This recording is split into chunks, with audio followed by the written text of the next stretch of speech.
Hello viewers, welcome to another interesting episode on HEALTHLINK TV show. Today we are going to discuss a topic related to women who are not in their reproductive age. Ideally, women are not supposed to see blood during their menopausal period, but as to why certain group of women do can only be explained by our guest for today. Welcome to HEALTHLINK TV show with me Stella, your host and your midwife. This show is proudly sponsored by Milo, MNC Global, Nido, Prince Syrup, Lifebuoy and Vaseline. Milo says breakfast is the most important meal of the day. If you skip breakfast, your body will run out of glycogen by the middle of the morning, which means reduced energy burst. When this happens, your body is like a car that runs out of gas. So that is the reason why you need to breakfast your day every day.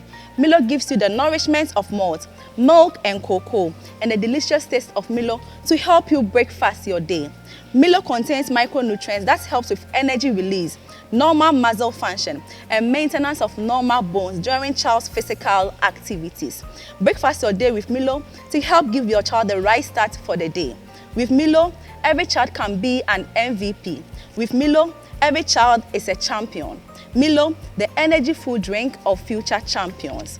In this COVID era, Lifebuoy has made hand washing moments happier moments for many families. With the introduction of Lifebuoy liquid hand wash, you now have a friend that can help you wash germs off your hand. Indeed, Lifebuoy liquid hand wash brings you two variants, total and herbal, labeled red and green respectively. Its active silver ingredient gives you superior protection against all germs and yet gentle on all skins. Lifebuoy liquid hand wash is super for all hand washing moments. Choose Lifebuoy for 10 times germs protection. Available in all markets, supermarkets, pharmacies, and the neighborhood shop near you. Let's go for a breather. When we come back, we'll start our discussion on postmenopausal bleeding. Welcome back. So I have with me Dr. Joseph Korte, a specialist in obstetrics and gynecology. He works at the University of Ghana Medical Center, specifically Women and Children Department. Doctor, you are welcome. Thank you very much. Great. Before we dive into today's topic, what is menopause? All right. So it's a very important question. So we say menopause is the cessation. In fact, it comes from two Greek words. Okay. Men, which is month, and pausus, which means cessation. So literally, menopause means cessation of the month. Okay. But the definition is cessation of menstrual bleeding because the ovary has lost its activity. So, I mean, normally women, unlike men, have they have predetermined number of eggs, which we call follicles, before they are born. For instance, when at the time of birth, you have about 1 to 2 million eggs, and then whilst we get to reproductive age group, it reduces to about 200 to 300,000 eggs. By the time you hit about 50 years, it's about 1 million. Okay. So normally, menses occurs because the ovary, in the presence of all the eggs within it, is able to secrete certain substances that makes the woman, that brings about menses. So once the number of eggs depletes to insignificant levels, you cease to bleed. So that causes menopause. So meaning it's specifically related to menstrual bleeding? Yes. Right. So Doc, what are some of the signs of menopause? All right. The first sign that we all know is the cessation of the menstrual bleeding. Okay. You will not have your monthly bleeding as you used to have in the reproductive years. And apart from that, like I've already said, the whole thing about the menses is because you are producing, your ovary is producing a certain hormone called estrogen that makes the woman. The difference between you, the woman, you have your form, your everything, is because you are producing a certain hormone in significant amounts called estrogen that the man is not. So once the estrogen level gets insignificant during menopause, it brings about an array of problems or array of things that we are going to talk about. So the first one, you have hot flashes. So the hot flashes, most women will feel intense heat for about 1 to 10 minutes. It can go to about an hour, but largely it will not go beyond 1 hour. And then also, the vagina loses its elasticity and becomes dry. So people in their menstrual ages will not enjoy sex, will have painful penetration. Okay. And apart from that, during your menopausal years, you have thinning of the vagina itself. So because of that, it could lead to bleeding and all that. People of menopausal ages also have sleep disturbances. It's also very significant for people to note. They may also have mood changes and then forgetfulness. So when we see all these things happening, then you know that you have entered into a menopause. Right. So, Doc, how common is postmenopausal bleeding? Well, once you enter into menopause, we don't expect it to bleed. Okay. So if I might define, postmenopausal bleeding is bleeding 1 year after menses. We want to give an allowance for something we call perimenopausal bleeding. I'll explain later. So we don't expect that a woman who has entered into menopause will bleed. So if a woman gets to menopause and goes 1 year completely with and bleeds after 1 year, then we say that a woman has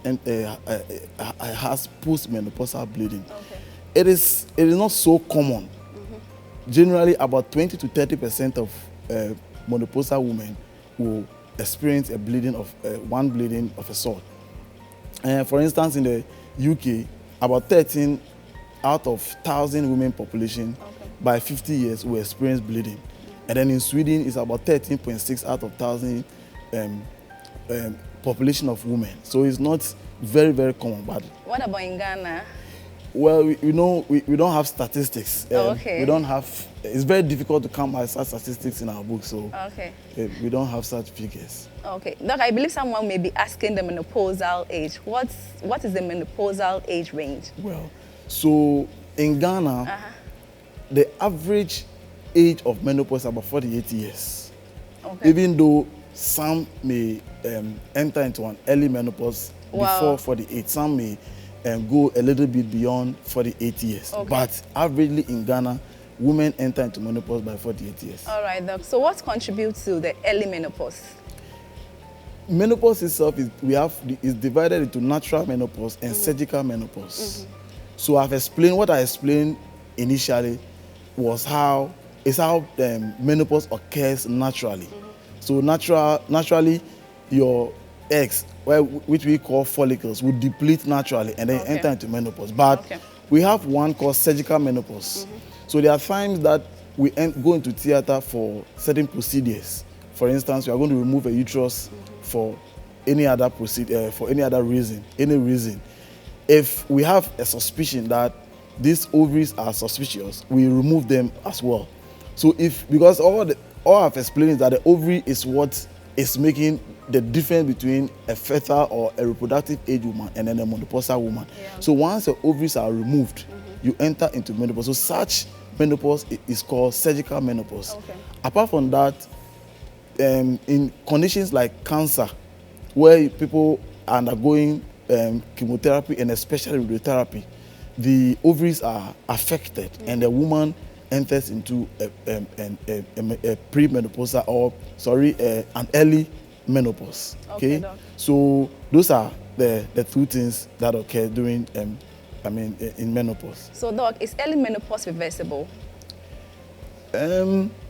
If the menopause is as a result of removal of the ovaries, it is not reversible. Okay. Once you enter into menopause, it's not reversible. You can be helped, but you cannot reverse. You cannot reverse it once a woman enters into menopause. Okay.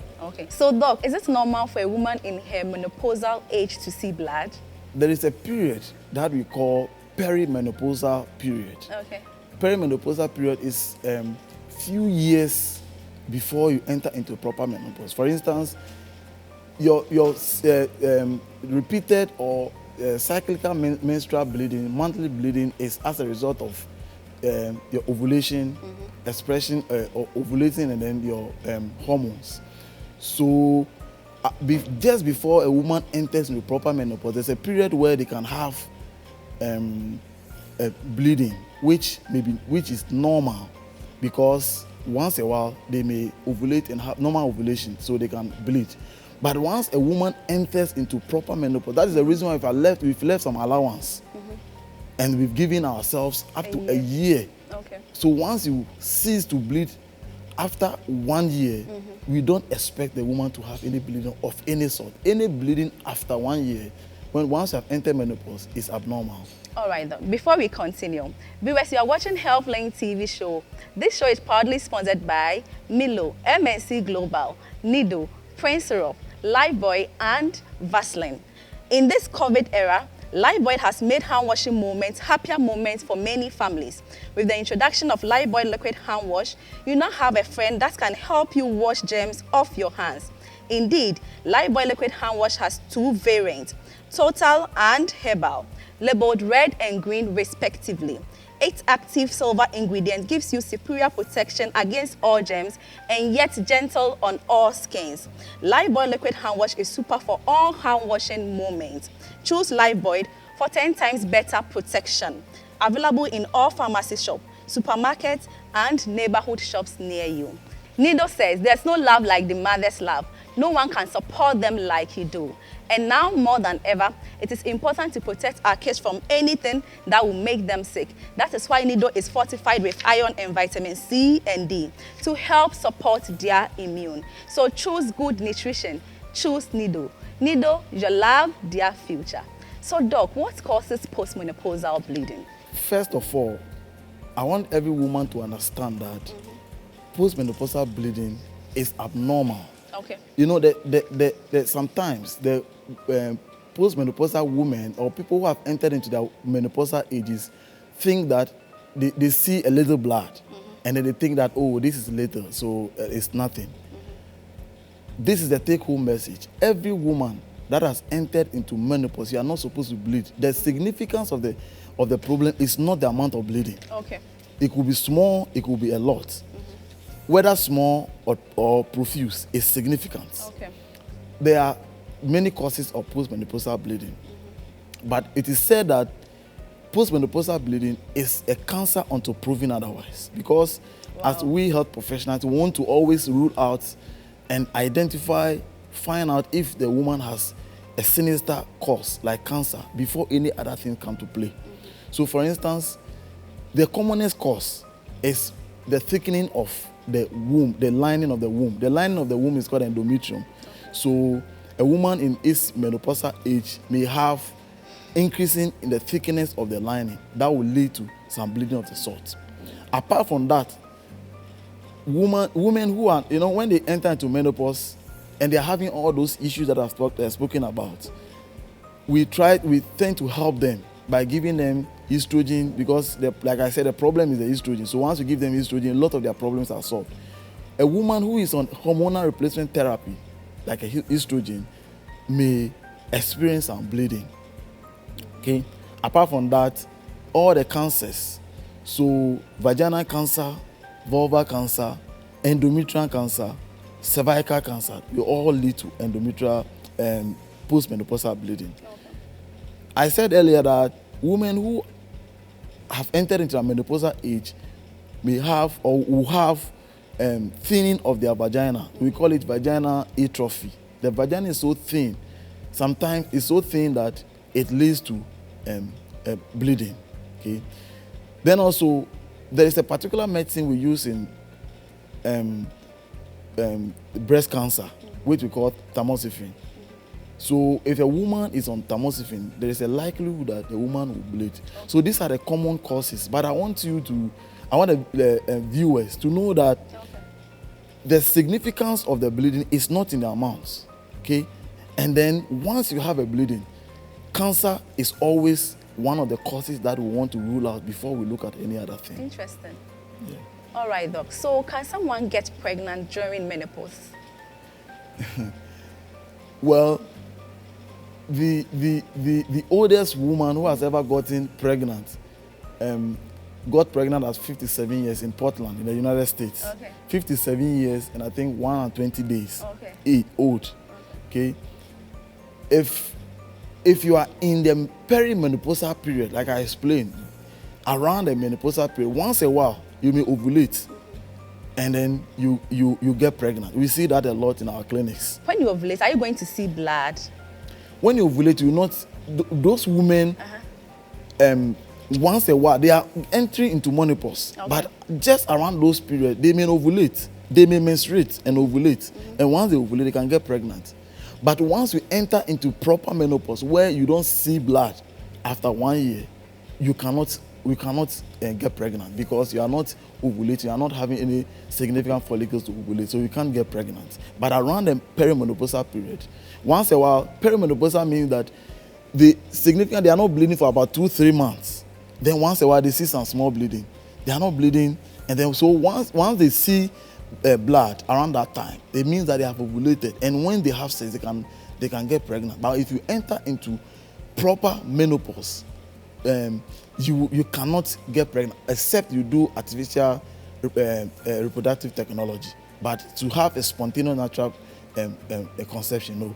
Because I've been hearing some women saying, I wasn't menstruating for 6 months and I menstruated once and I got pregnant afterwards. So they termed it as I got pregnant during menopause. So I wanted you to clarify that. Yes, so that's what I'm saying, that when they are not having their, around the perimenopausal period, once a while, they can ovulate. Okay, once a while, you can have a spontaneous ovulation passes by. And then because most of them, because they are not bleeding, they think that, oh, I've entered into my menopausal age, I'm in menopause, so they forget about pregnancy. But once a while, around the perimenopausal period, they can ovulate and get pregnant. So are they able to carry that pregnancy to term? Oh yes, we don't encourage the elderly to get pregnant because pregnancy in the elderly is very complicated. It has all the problems there. But of course, once they get pregnant, you can't do anything about it. And they carry it to the term. They can actually have normal pregnancy, but it's not free of problems. And do they give birth to healthy babies? Yes, they do. All right, though. Before we continue, viewers, you are watching HEALTHLINK TV show. This show is proudly sponsored by Milo, MNC Global, Nido, Prince Syrup, Lifebuoy, and Vaseline. Breakfast is the most important meal of the day. If you skip breakfast, your body will run out of glycogen by the middle of the morning, which means reduced energy burst. When this happens, your body is like a car that runs out of gas. So that is the reason why you need to breakfast your day every day. Milo gives you the nourishment of malt, milk and cocoa, and the delicious taste of Milo to help you breakfast your day. Milo contains micronutrients that helps with energy release, normal muscle function, and maintenance of normal bones during child's physical activities. Breakfast your day with Milo to help give your child the right start for the day. With Milo, every child can be an MVP.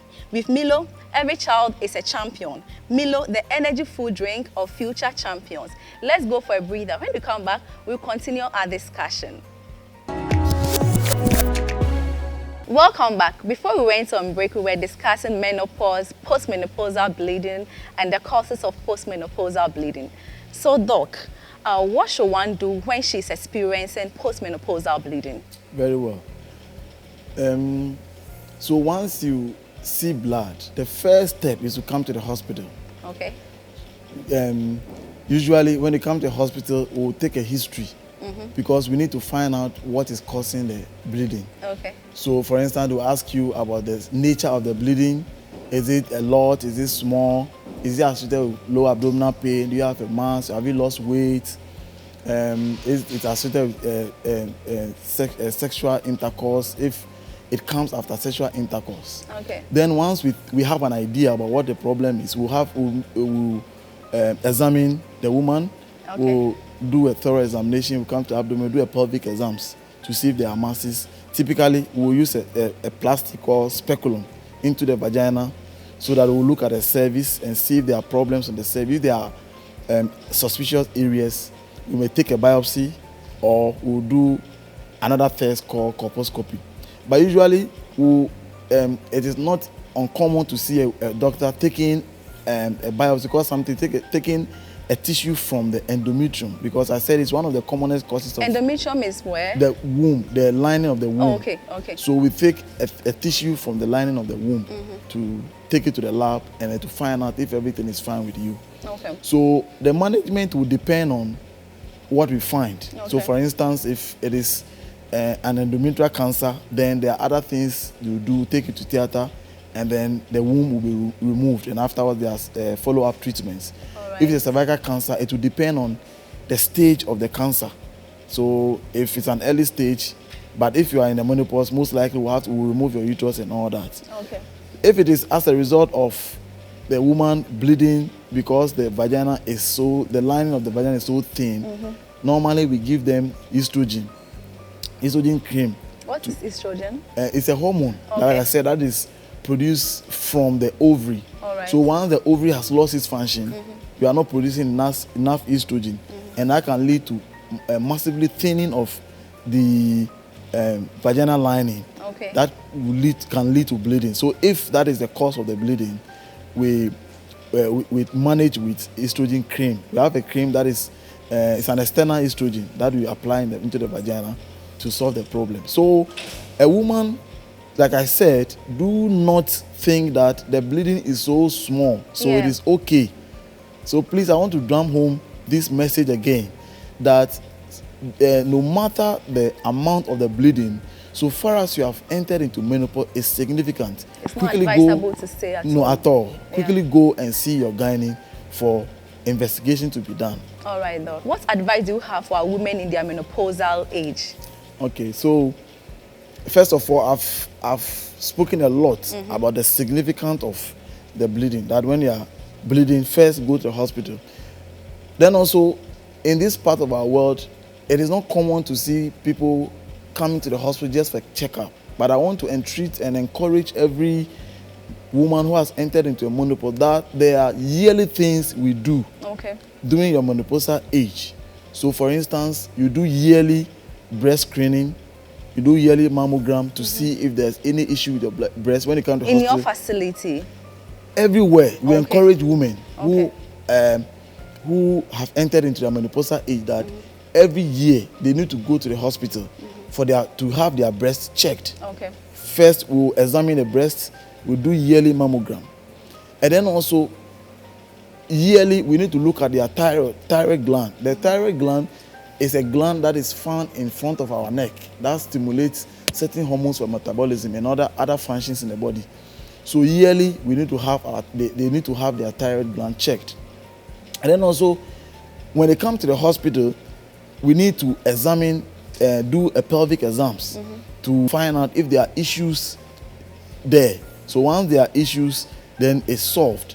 Then yearly when they come, typically we'll do a speculum exams to find out if there are issues with the cervix, and then we encourage them. Before you continue, you said speculum exam. I believe a lot of people don't understand. So. Yes, I've explained that it's a plastic that we use in the vagina to open up so we can look at examine the vagina and then the cervix. Right. So the yearly checkup includes the speculum exams to look at the cervix.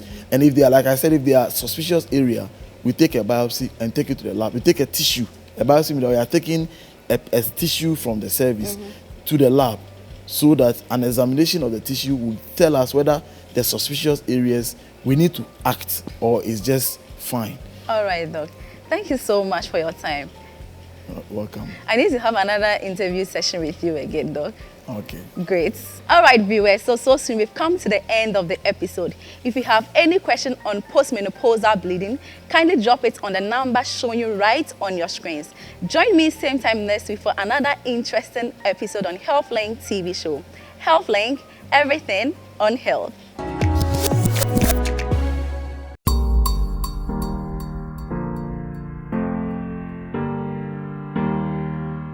There is no love like a mother's love. No one can protect them like you do.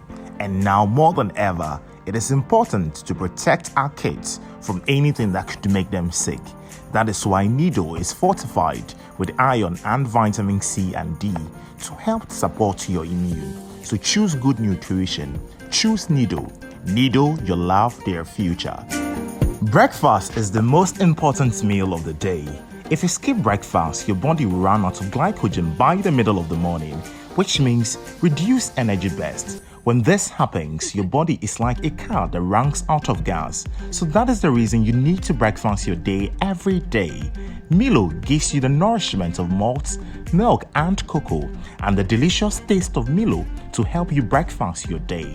Milo contains micronutrients that helps with energy release, normal muscle function, and maintenance of normal bones during a child's physical activities. Breakfast your day with Milo to help give your child the right start for the day. With Milo, every child can be an MVP. With Milo, every child is a champion. Milo, the energy food drink of future champions.